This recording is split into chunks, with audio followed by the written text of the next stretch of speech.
Hey folks, how you doing? This is the storyboarding part of our assignment, and so far everybody's been doing pretty well with their assignments. Getting all their research done, and getting a lot of rough sketches going, and understanding their character and their environments, starting to play with paints and color and things like that. In this case, we're really starting to get a better grip on staging, and this is very important.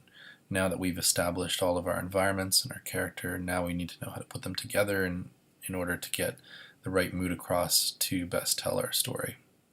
And when it comes to concept art, you're kind of taking main plot points and trying to draw to that, and trying to get the most energy through, trying to get motion happening, trying to really push our character through story so that when people look at these images, they see something that they believe, see something that they understand right away, and so that you can kind of get a general sense of what's happening at that stage of the story with all the energy that you're putting into it, and mood, and of course all the staging and all the composition and everything like that. So we'll go over that as we go through this assignment. I've put together my own project, a little bit of just showing a character, getting involved in a scene, and the various moods and posing that they go through, and emotions and things like that.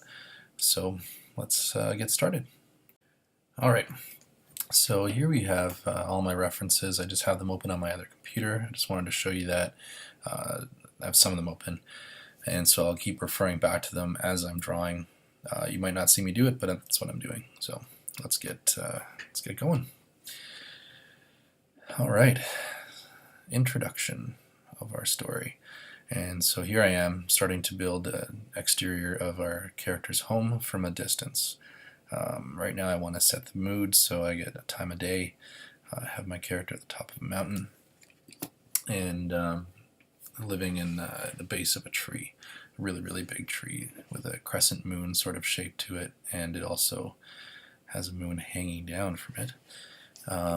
So yeah, I just want to get kind of the roughs of everything here, that these are really big mountains, and so you want to make some decisions on that, that kind of stuff right away. You want to make sure that everything about your mood is set. Nothing has to be completely accurate. You're just trying to get your tones here. You're trying to get your composition right. And so in this case, I'm really trying to stick with going left to right again. It's an introduction to a story, and I really believe that that's where most times we'll start. Obviously, all stories are different and can call for different things. Here's me just tossing in a couple trees just for the sake of scale. And there we go. We have our very first panel really coming into place here. And now I've started to think of some certain things that I want to put in. Aurora Borealis for one. You can see that I'm really just loosely adding these things in so that we have as many ideas as I can put into here as loosely as I can. I'm putting them in. This was a little bit of a Dreamweaver sort of idea. Just lightly decorating things so I don't have to make these decisions later on in our story with any design and things like that. I'm really trying to make sure that these choices are accurate now, enough that I can springboard from them and I can start making color decisions later. So here's the second scene of the first introduction, and so I wanted to do a down shot looking down the side of the tree, and so I reference back to the beginning so I get an idea of my design. I'm looking down at the doorway and a window, and so I want to start to get more intimately into this house. You're starting to see the character of the house, starting to see how it's been built, and sort of diving right down and in. And I also wanted to show the depth of this mountaintop, so that we get a good view later on of how it looks over top of the land. But you also want to see just the scale of everything without having to pump up size too much, and fake it. We want to make sure that we're staying true to some sense of reality, and knowing how to place our cameras in order to understand scale, and then also how to paint it, as accurately as we can at this stage. So I'm just focusing on, having everything point towards that middle area where I can draw attention. Usually you can use lighting to do that. Contrast, as you can see here, where I have a bit of a mist that's separating the back mountain from this foreground mountain. And there's some lighting that's going to allow you to walk right into this place. And you can see that I'm just kind of chiseling some of this out. I'm not really trying to spend too much time on being overly accurate, but this is the mountaintop, so there's a little bit of snow, there's some lighting, there's different things that are affecting this scene. And so you want to introduce this stuff so that later on you're making note of this, and so later on you can go in and really finalize some of these details. It's really important to make sure that your ideas are clear, both to yourself and to your clients and to other designers, so that nobody has to be making new decisions on their own. And so, yeah, that's what I just flip back and forth a little bit, and I'm just trying to be sure that things seem like they're in the right place. And, I can add whatever I want to add, and maybe there's some lower clouds around just to get the sense of the depth of this particular scene. And you can see how quickly this really comes together. Comes together super fast when you have an idea that you really want to work with. And you're starting to understand now where your story is going to go. So here we're going to get into the interior of this. And I'll be coming back to these in a minute because it's unfolding the story a little bit, but I want to lay out my locations first. So this is the interior of my treehouse. And I'm going to have my character just peacefully sitting in the middle, actually. There's the window that we've alluded to before. We pointed right at it in the last scene, and so we want it to be quite noticeable because that's what's going to lead us in to this scene. So it's like you're moving from one aspect to another, so you want to be able to look right at where your eye would be coming through later on. So we don't want to go from the outside in, but we want to use that as a trigger for us to lead us back into where we're supposed to be looking. So it doesn't have to be so literal all the time. And so I'm using dim lighting here so that we can, kind of cheat a little bit of the framing of this particular sequence. And so now that I've laid everything out, I'm going to have a couple rocks that I'm going to toss here in the bottom right, and also some plants and things like that to decorate this room up a little bit more. So you see some repeating elements, not only in the room, but also within the character's design. It's important to at this stage to really unify the home and the character. So we always identify these things with another throughout the film, so that when they're in opposite areas and other areas that are contrasting all of this, we have a frame of reference for it. And so, yeah, this character is just going to be doing some light meditation. There's a pile of rocks that are really, really hot rocks, and so they're just steaming and keeping the room really warm. And here she is. And if you notice that I had my character designs open, so I can keep referencing it. So I'm drawing the character on model as much as possible, to my liking. And it's important with these characters that you really nail down their mood, and so that sometimes means that you have to push their posing to an extreme. You can't just have them standing there with one hand out or anything like that. Just really, really push their posing, because you have one shot at nailing this design and nailing this composition and illustration. So when people look at it, they know what's happening, that there's motion without motion. Character is running, of course their hair is going to be flowing behind them, there any secondary action in their clothes and things like that flowing behind them, and you want to really highlight that kind of stuff and set some mood. And so now, if you can see, I've gone back, and what I'm doing now is I'm having this ember of a character that floats in from off screen quite quickly towards this other character's home. And so I have the down shot also where she's going to be entering. She's really flowing really quickly, and there's a little bit of burning coming behind her. So it's obvious that the storytelling is that something had happened prior to this, and this creature is coming to warn the other character about it. And I want to be able to tell that story that obviously this is something's been burning, and it's trailing off of her for a short little while. And of course, between these scenes, I would do 7 or 8 other scenes at least, just to have dialogue between the characters and interaction between them. So we better explain the story. But our job here is just to basically just to make sure that we get the framework of the story done in visual storytelling. And so here I have this little character, and I wanted to set up another frame where this character opens one eye out of their meditation and, oh, noticed you. Now we can move on to the next scene. The next scene, I just wanted to, instead of cutting to them running or doing anything like that, I really just want to catch them in the middle of the action of, what's happening here.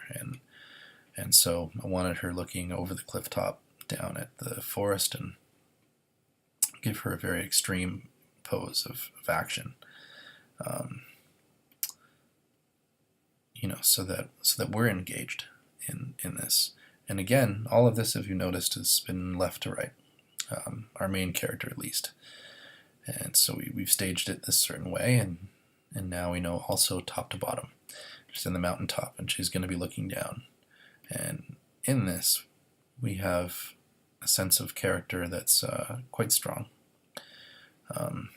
There's motion here, there's a little bit of wind, things are picking up, something's happening here.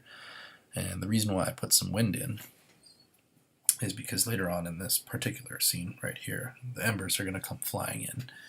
And it's a little bit of foreshadowing, it's telling you what to expect, and as someone looking at just the framework of these stories, you want to be able to see a lot of energy, and it almost never turns out that these things make it to screen, but that doesn't matter.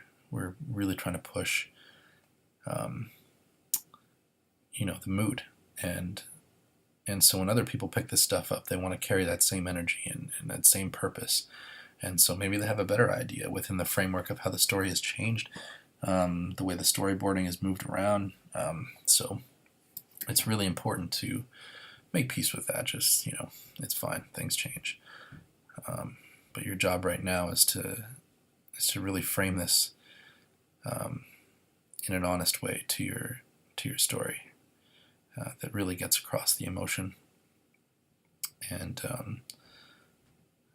and all the character acting and things like that can really push your story to new levels.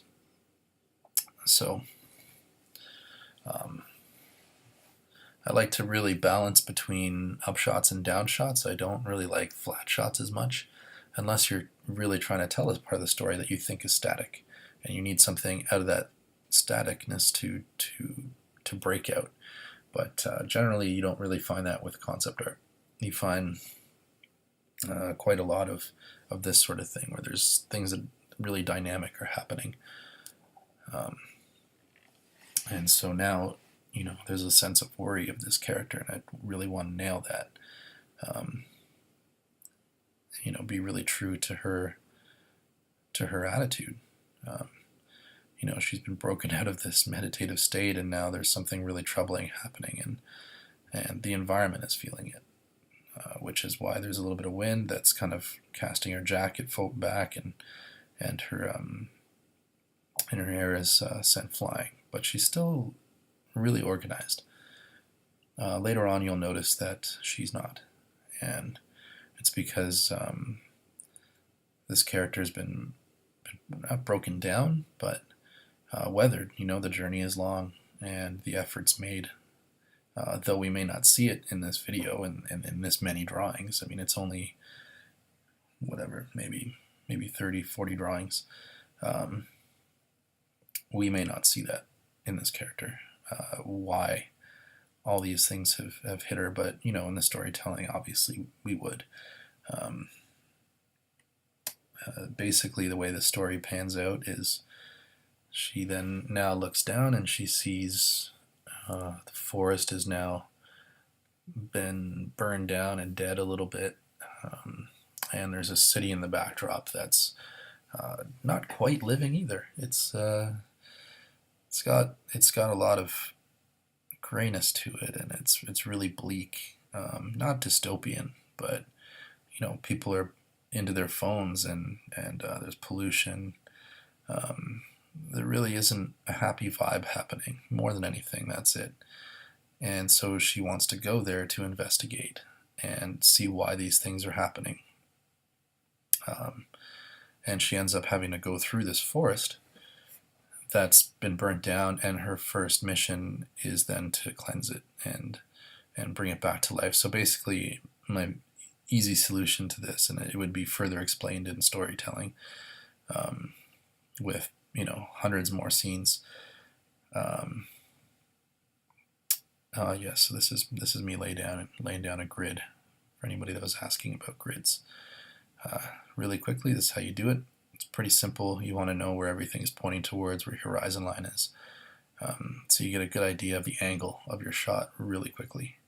That's very important to use grids to your benefit like this. But getting back to the story, she goes to this place, just rests for a couple minutes, ends up just playing a tune, and I would picture a very harmonious song, something like Luthien would sing, and so she ends up restoring the trees, but the closer that she gets to the city, it's a little bit of a different story. It's a lot harder because the forces are working against her completely, and so then it's raining, and it's blue, bluish gray, and smoggy, and it's just overwhelming for her. The idea is that she ends up seeing a little bit of a plant growing through the cracks, and it rejuvenates her. And instead of fighting with everybody, what she ends up doing is she uses her energy to give that whatever she has left to the people. And who knows what happens to her at the end? I haven't decided yet. Could be that that she just reincarnates or becomes one with nature, that she can transport herself and energy to everything. I don't know yet. But that idea of selflessness is something that I wanted to really showcase here. So yeah, here I'm just kind of building this environment. I wanted that city to be way in the backdrop. There may be swampy right in front of it. It could be a bit hazy. Really simple way of just dropping some effects in there to show reflection or haziness and distance. Nothing there has to have any detail. It's all sitting way in the backdrop, and its character lies within its shape. Not overall shape necessarily, but it's so broken. The way the buildings are, and there's little billboards and pipes and things like that are letting some smoke out and whatnot. So that's what I kind of want to show here, is that these silhouettes really work in telling you a basic story. And so our character will be sitting on that little ledge in front of their home, overlooking tons and tons of things that have gone wrong right in front of her. and she didn't know, uh, you know. And so yeah, there she is,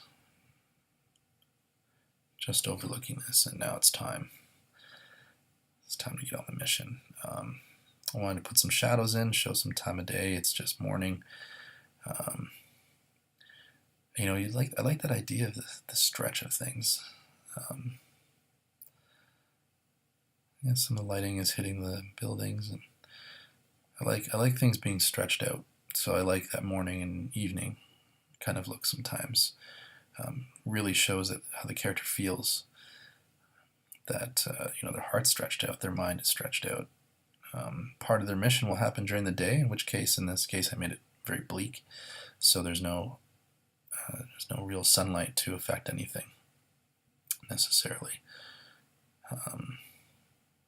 But other lights come in to help that out.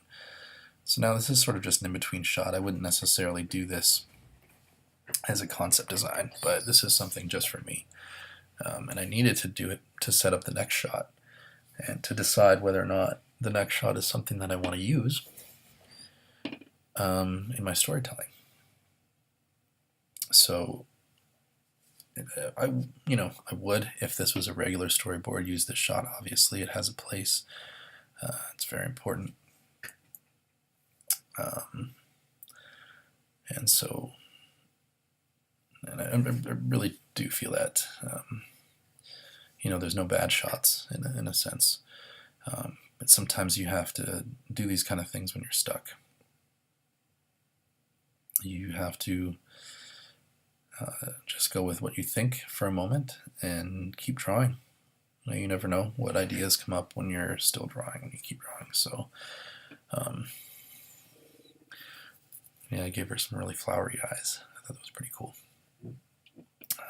So I used a background from before. I'm just going to blur it a bit and make it a bit bigger. So, we know where the character is stationed, basically. And again, it doesn't have to be perfect. It's just for me. And so I created a couple new panels here where, she's taking a deep breath. And then now she's going to just drop right off. Still wanted to show that it was windy, so, show the flow of the hair. And now she's going to be leaning forward. She's going to just dive right off this ledge. Seems pretty dark, but it's not really dark actually, because she'll be, well, you'll see.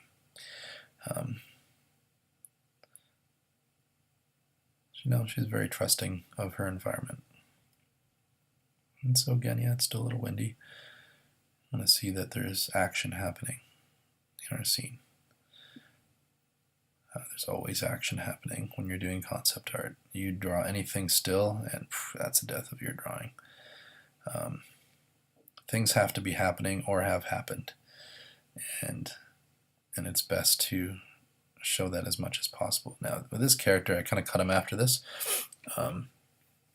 Just for the sake of getting through this assignment, I would definitely have purpose for this character to follow her or something of that nature, or maybe just go back home.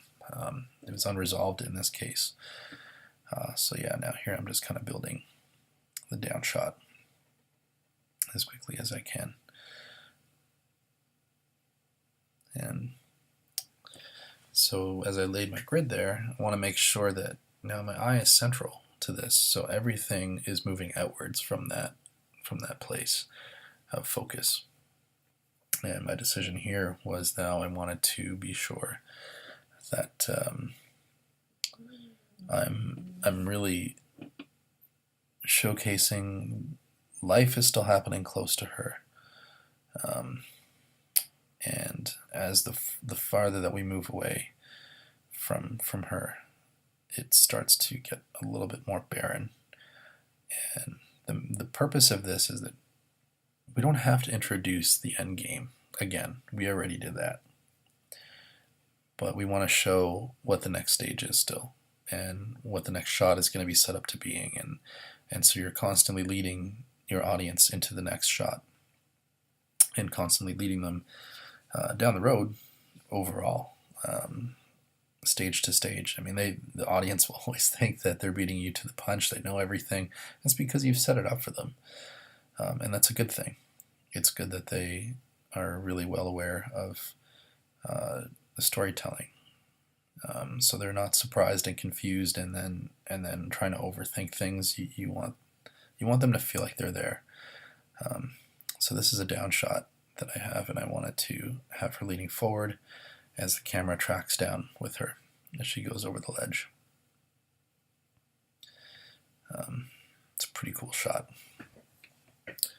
Really, the trusting shot, I guess, of those trees are going to catch her, that sort of thing. But I wanted her to be stoic, peaceful in this. So she hasn't yet got to the part of the story where she's had to really work hard yet. This is just her getting started, and this is naturally how she does. Meaning, she trusts a lot of the things that are around her, and that's fine. That's fine. That's part of this character. This is part of her journey. I didn't want it to feel like this hasn't happened before. I want it to be like, she knows what's happening and she's going to do this, but she does get overwhelmed eventually. And then so the journey goes on, and she figures it out eventually, as most characters do for, in any film. Our lead characters always make it happen. So there she dives, and now, usually in this stage, I like to have a moment of us looking back. The character doesn't have to look back, but we do. We need to know she's leaving. She's leaving this place to go on her journey. So I have my mountain set up. I'm kind of ambiguously designing this right now. It's not to the T correct. But I want to show some depth, and so with that, that's just basic contrast. So that's all I wanted to get across. And now in the background there'll be some trees, and those were the ones that were alive, and now I want to show that these are the ones that are dying. And so we obviously see the transition, and know already the transition and the time of day here. Now it's morning time and shadows are long, and she's going to be flying right past this thing. And we know already what's behind the camera, and that's the woods that are really, really dying, because of the neglect and the neglect and all the problems that the humans have kind of built, for nature, in the effort to, help and sustain ourselves. And so I'm not trying to say that those things are wrong. I'm trying to say that there's always an effect for everything that we do. And in this case, we need to learn what those things are so we can learn to better live and understand the causes and effects of the things that we do. There she goes. She flies right past it. And now I wanted to do what they call a Dutch tilt. And I wanted to get a low angle here and this one I considered doing a top down, which would also work, of seeing this dead forest, and the character flies right into it. But I wanted her to be low and come up, so that she can land in the next scene. It's just how I set it up. And I also thought that this lower angle now gives power to this forest, this dead forest. And you'll see how small she is. And so it's not saying that she's weak, but it's saying that this is something, daunting task ahead. How am I going to fix all this? So, she flies right in.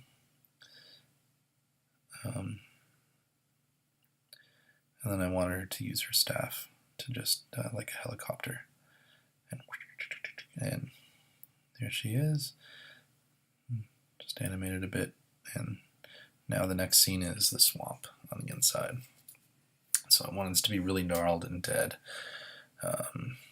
Tons of things around that are, there's lots of character to swamps. I mean, they're beautiful, lots of depth. So much mood in these places, and that's why I kind of chose a swamp, is that I wanted this to be a place, which in this story, we spend 5 seconds here in this video. In the actual story, I imagine this would be a place where she learns a lot about what's happening, spends some time meditating here, and then eventually comes to the idea that she can give her energy back to the forest. And it's not being necessarily challenged by anything else.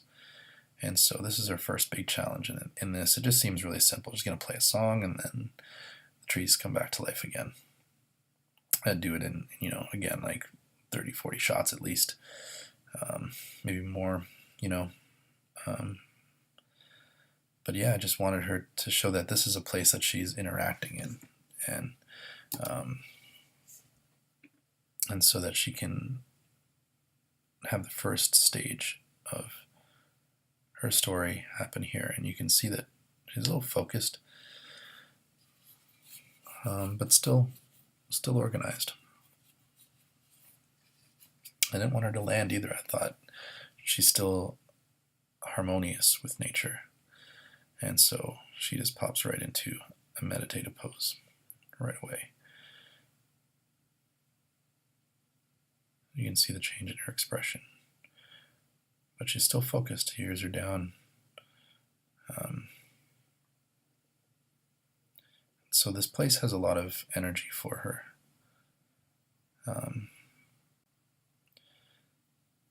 And I wanted that to come across, and you can start hearing wind chimes. You can start hearing blissful music start to play, and then you see the change. Kind of, Kung Fu Panda kind of music and stuff would be cool, or maybe chants of different Aboriginal cultures or something like that. That things that really encourage spirituality of nature, and respect of nature. So this is her singing to the trees. I could see this actually being a shot where you're just fully flying right around her. A 360 shot, really slow, and what I would love to see actually is the leaves rising, and I wish I kind of drew it now, but I didn't. And it'd be cool to see the trees actually gnarl back up, and then poof, they give you back their leaves and everything. So this would be cool if even some of these elements that are on her now came off and floated around her. And so those are things you can add if I decide to take that drawing and make it my final one. Now I would do all those things. But I'm really just concerned at this stage with staging everything, making sure that the story is told. And then I make notes of that stuff and test it out later in my rough, and then I go with a clean later, and so forth.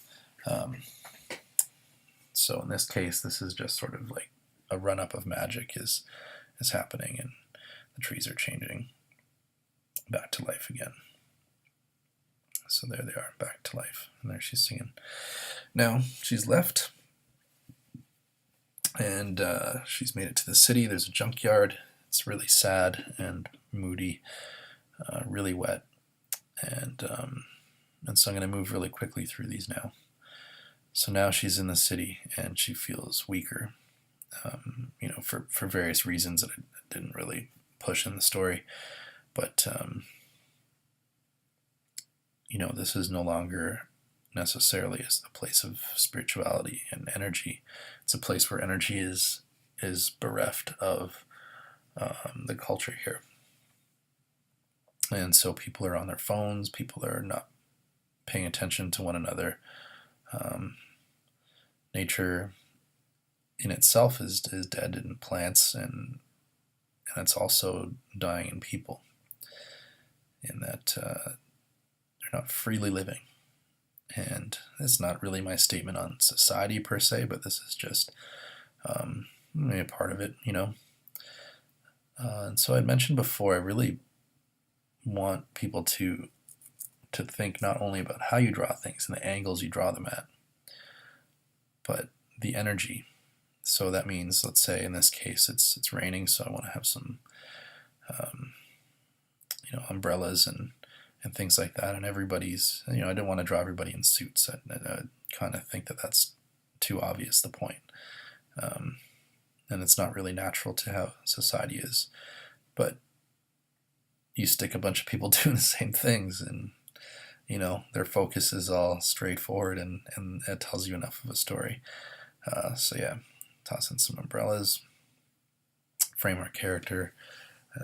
These things are working against her. They're moving left or right to left, and she's crawling on the ground, struggling, while all these people are moving perfectly fine, and they're not even happy. They're just occupied. And she, yet of all of them, has the most energetic pose. So yeah, these are the buildings, really, really stretch things out, kind of like the way the shadows were. Things that are intimidating. She's below all of them. So this is where upshots make you feel low. This is your perspective now. So yeah, the glow on some of these phones is hitting everybody, and I wanted to punch it up and just show that, yeah, they're everywhere. Lights are everywhere. Cell phone glows are everywhere, and there you have it. There's your scene. I wanted to do something in between this though first, so that you're not jumping from that junkyard scene to there. So the downshot, strategic downshot, because I want you immediately when we get to this sequence, when we're working to our climax, that now you feel like this character's low. They're low, man. They're hurting. So I just wanted to set up a scene where she fell down for the first time. She felt the weakness of the environment around her. And so she fell. And you'll see that it's the way I've set it up is that people are distant. So in this case, I set up a bunch of protesters. They're actually people with protest sign heads. And so one of them has kicked over a garbage can. And obviously that's something that she doesn't really like. And it just struck her. Like, it didn't actually hit her, she felt it. And so now she's struggling to, regain herself. And these people don't even see her. And in some way, I wonder if I do, really work on this story. Do I make this character someone that can be seen actually at all? Maybe she's a spirit, and it's one of those Ghibli type things that you can't see them until you recognize something within yourself, until you choose to. So here's where I wanted to really push the energy of the scene. I want to make these things a little bit more ambiguous. The characters become a little bit more ambiguous as well. You're pushing the motion of everything and giving detail to the things that you think are important in the scene. So there's only a handful of these characters that I kind of, remotely detailed, but I didn't really plan on pushing them too far. So you'll see that, yep, me, I'm a protester, and it's like, cool, I get you.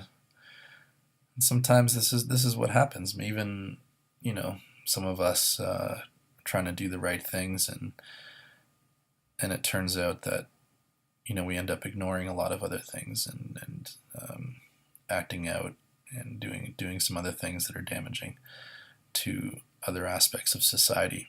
And not trying to say that we should always be ashamed of ourselves or glorify ourselves or something like that, or live on those extremes. It's just awareness, man. Just be aware.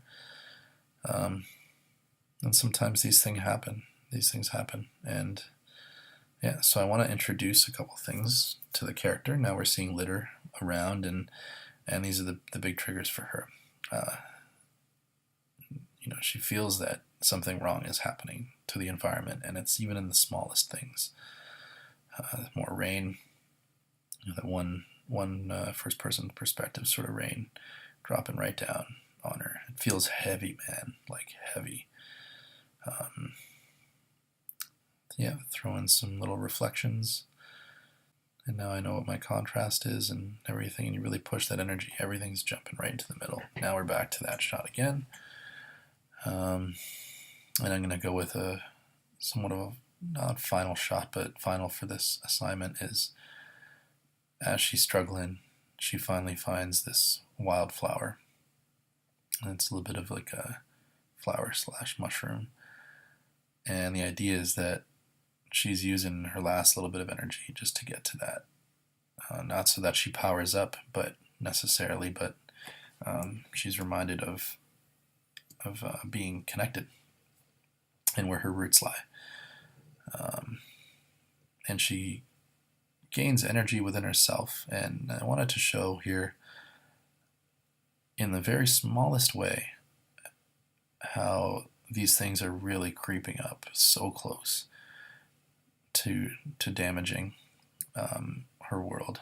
And it's right there at the foot of this last little flower in this city. And so, yeah, there she is in the distance. She's looking on. And I wanted to really treat her in silhouette because I felt like she didn't need any detail. She's down to simplicity. Everything that made her what she is gone. And this is what I'm talking about when I think that we need to put energy into our scene. And here's another aspect of it is that, and I'm doing this in Storyboard Pro, so the brushes aren't great, but I wanted to make this look a little washy. These are the buildings in the backdrop, and make it feel wet before you put a single raindrop around. Clutter up the scene a little bit. There's a couple buildings here and there, a street light, and like a Hummer or some sort of truck or something like that. Just kind of framing the scene and making sure that it's a city. I mean, everything's tight.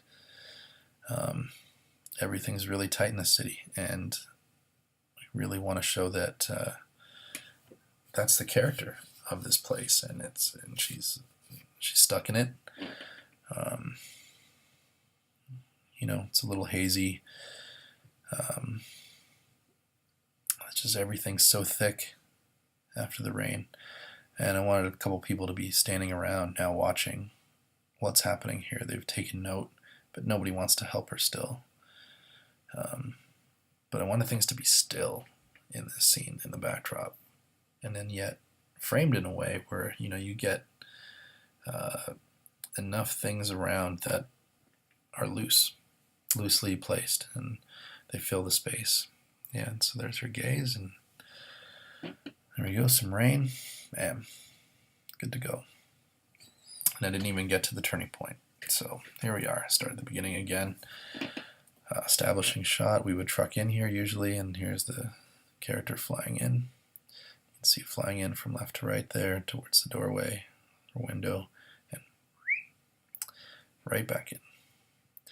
And now she looks over and, oh, there's my friend. What's going on? Oh my God. And then,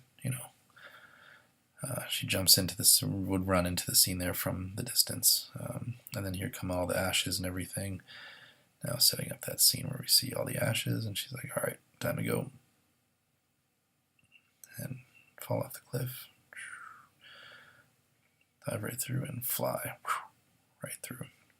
And right up into the trees. And down into the meditative pose. Time time to sing, and everything's fixed. Moving on. It starts to rain, and you start getting a sense of how moody everything is. Keep people walking by, drones, and here she is, just about to turn things around. So there we go.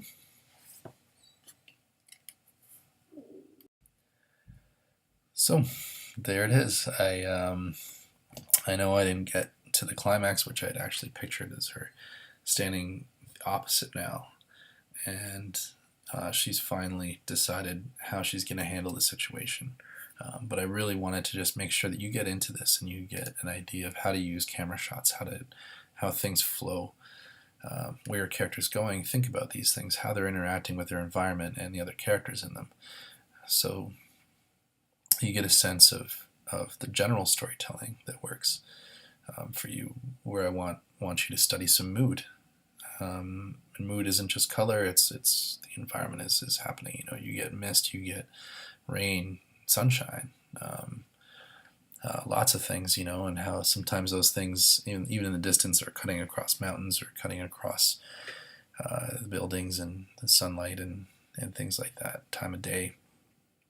It's important to make those decisions now, because it saves you so much later down the road. And it doesn't just save you, it really creatively gets your juices flowing. So now when you're handling the next stage, you're in, and making more decisions and keep on building. So yeah, that's what this assignment looks like so far. I hope you're all doing well. It's very hard. It's very, very hard to do this project, but I think it's also super rewarding. And this is the one where you first really start to see your accomplishments and really get excited about what the path lies for you down the road and for your characters and for the story. So best of luck, everybody. Take care.